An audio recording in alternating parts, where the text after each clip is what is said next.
बाबासाहेबांसारख्या वटवृक्षाला धरून ठेवणारी मूळ रमाई होत्या आणि त्या वटवृक्षाने दिलेला ऑक्सिजन म्हणजेच भारताचं संविधान. मुळीलाच कीड असेल तर वटवृक्ष उभा राहील का हो?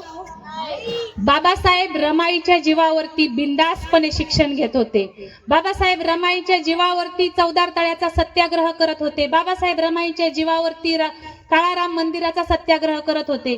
बाबासाहेब रमाईच्या जीवावरती मनुस्मृतीचं दहन करत होते. कारण बाबासाहेबांना माहित होतं मी जरी कुठेही गेलो तरी मला माझ्या घराची एक किंचितही काळजी करण्याची गरज नाही. माझी रमा खंबीर आहे.